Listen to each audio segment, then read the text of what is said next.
அவ்வளோதான். மிக்சியில் போட்டு 2 ஈடாக அரைச்சிட்டு வந்துட்டேன். ரொம்ப நைஸாக அரைக்க வேண்டாம், கொஞ்சம் லைட்டாக குறக்குறான்னு இருக்கட்டும். நம்ம எல்லாம் மற்றதெல்லாம் போட்ட உடனே உங்களுக்கு நல்லா கலர் வரும். இப்போ வந்து வெறும் டொமேட்டோ கலர் மட்டும்தான் இது. ஒரு இலுப்பச்சட்டி அடுப்பில் வச்சு அது நல்லா சூடான உடனே நம்ம ஏற்கனவே விட்டுட்டு பாக்கி வச்சுருந்தோம் இல்லையா, அந்த எண்ணெயை விடுங்க. பட் அதெல்லாம் போராது, இன்னுமே நிறையா வேணும். நான் இன்னொரு அரை கப்பு, இதெல்லாம் டோட்டலாக ஒரு 1.5 கப்பு எடுத்து வச்சுட்டுருக்கேன். பார்க்கலாம் இன்னும் எவ்வளோ தேவைப்படுறதுன்னு பார்க்கலாம். எண்ணெய் நல்லா காஞ்ச உடனே கடுகு போடுங்க. கடுகு போட்டுட்டு பெருங்காயத்தையும் போட்டுருங்க அதில். அதுக்கப்புறம் வந்து உளுத்தம்பருப்பு, கடலைப்பருப்பு வந்து நான் ஆல்ரெடி ரோஸ்டட் வச்சுருக்கேன், அதனால் அதை வந்து கொஞ்சம் லாஸ்ட்டாக போட்டுட்டா போதும். இதில் வேணும்னா ஒரு 2 1 ஒத்த மிளகா 1 போட்டுக்கோங்க.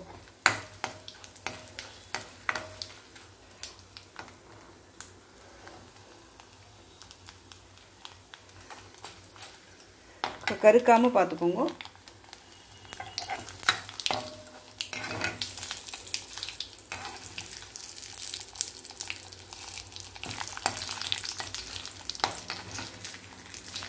இப்போ வந்து நல்லா அதுவாக எடுத்து இந்த கடலைப்பருப்பை போட்டுட்டு அப்புறம் வந்து கருவேப்பிலை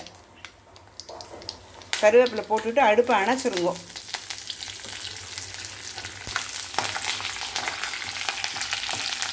அந்த சூட்டுலேயே வந்து மஞ்சள் பொடியை போடுங்க.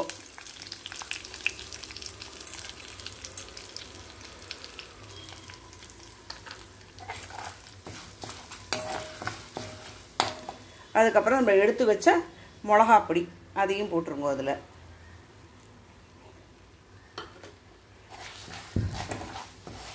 உப்பு அப்புறம் போட்டுக்கலாம். இதுக்கு ஏன்னா நீங்கள் போட்டுட்டு அடுப்பு எரிஞ்சுட்டே பண்ணிங்கன்னா அது கருகி போயிட்டுனா நல்லா இருக்காது.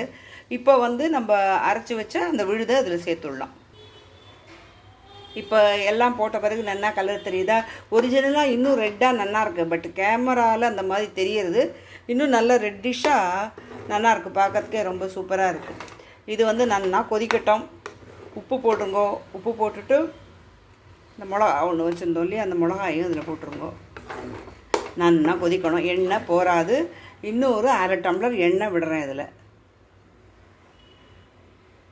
ஸோ இது வரைக்கும் டோட்டலாக ஒரு 1.5 டம்ளர் விட்டுருக்கோம். இதால் இதுக்கெல்லாம் எண்ணெய் நிறையா விட்டால் தான் நல்லாயிருக்கும், கெட்டு போகாமல் இருக்கும். இது வந்து எனக்கு வந்து இதுக்கு போகிறது, வெளிநாட்டுக்கு போகிறது, அது 1 வாரம் ட்ராவல் பண்ணி போகணும். அதனால் கொஞ்சம் நல்லா ஜாக்கிரதையாக தான் பண்ணணும். வேறு எந்த ப்ரிசர்வேட்டிவும் நம்ம வந்து போடுறது கிடையாது இதில். பாருங்கள், கலர் வந்து நல்லாவே இன்னுமே நல்ல ரெட்டிஷாக இருக்குது. பட் இதில் கேமராவில் எனக்கு உங்களுக்கு அப்படி தெரியறது. சரி, இது நல்லா கொதிக்கட்டும், பார்க்கலாம். இது வந்து நல்லா கொதிச்சுன்னு இருக்கு. அது இது தெரிக்கும், அதனால் வந்து கொஞ்சம் கலரி விட்டுட்டு திருப்பி மூடிடுங்க. இன்னும் கொஞ்சம் நல்லா ஆகணும். நல்லா ஆயிடுத்து, எண்ணெயெல்லாம் பிரிஞ்சு வந்துட்டுருக்கு. இப்போ நம்ம இங்கே யூஸ் பண்ண போகிறோம் அப்படின்னா இதை வந்து நம்ம இந்த ஸ்டேஜ்லேயே ஆஃப் பண்ணிடலாம். நான் கொஞ்சம் வெளிநாட்டுக்கு கொடுத்து அனுப்புகிறேன், அதனால் வந்து இன்னும் கொஞ்சம் நல்லா ட்ரை ஆகட்டும்னு விட போகிறேன். இன்னும் ஒரு 5 மினிட்ஸ் கொதிச்சுட்டு அப்புறம் ஆஃப் பண்ணிவிடுவேன். அதுக்குள்ளே அந்த எண்ணெயெல்லாம் நல்லா பிரிஞ்சு மேலே வந்துடும். இன்னும் ஒரு 5 மினிட்ஸ் நல்லா கொதிக்கட்டும். அதே மூடி வச்சு இது பண்ணுங்க. இப்போ வந்து அந்த ஓசையெல்லாம் அடங்கிடுத்தோ. இப்போ வந்து நல்லா ஆகிடுது எல்லாம். இந்த எம்டிஆர் வந்து சில்லி பவுடர் வந்து காரமாக தான் இருக்குது, பார்த்து போட்டுக்கோங்க. பட் நம்ம போட்ட அளவு பர்ஃபெக்டாக இருக்குது. எல்லாமே உப்பு கிப்பு எல்லாமே ரொம்ப கரெக்டாக இருக்குது. கடைசியில் வந்து வெல்லம் போடுங்க. லாஸ்ட்டில் வெல்லம் போட்டால் தான் உங்களுக்கு வந்து அந்த இதெல்லாம் எடுத்து கொடுக்கும்.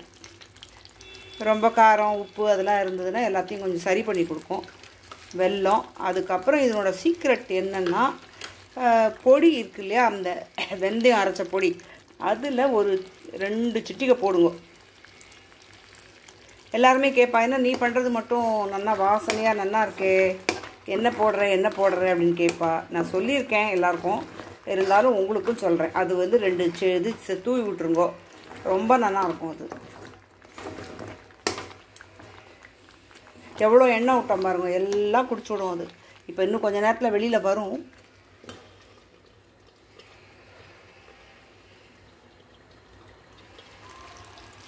எண்ணெயெல்லாம் நல்லா பிரிஞ்சு வர ஆரம்பிச்சுட்டு இந்த ஸ்டேஜில் நம்ம ஆஃப் பண்ணிடலாம். கொஞ்சம் ஆறினா இன்னும் கொஞ்சம் கெட்டியாகும். அதனால் இது போதும். எண்ணெயெல்லாம் நல்லாவே பிரிஞ்சு வர ஆரம்பிச்சிடுது. அவ்வளோதான், ஃபைனல் டச் கொடுத்தாச்சு.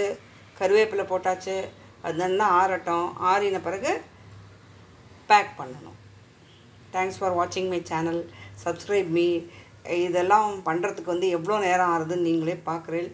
ஸோ கொஞ்சம் ஸ்கிப் பண்ணுங்க, வேண்டான்னு சொல்லலை. கொஞ்சம் ஓரளவுக்காவது பாருங்க. பார்த்தீங்கன்னா எங்களுக்கு கொஞ்சம் சந்தோஷமாக இருக்கும். தேங்க்ஸ் ஃபார் வாட்சிங்.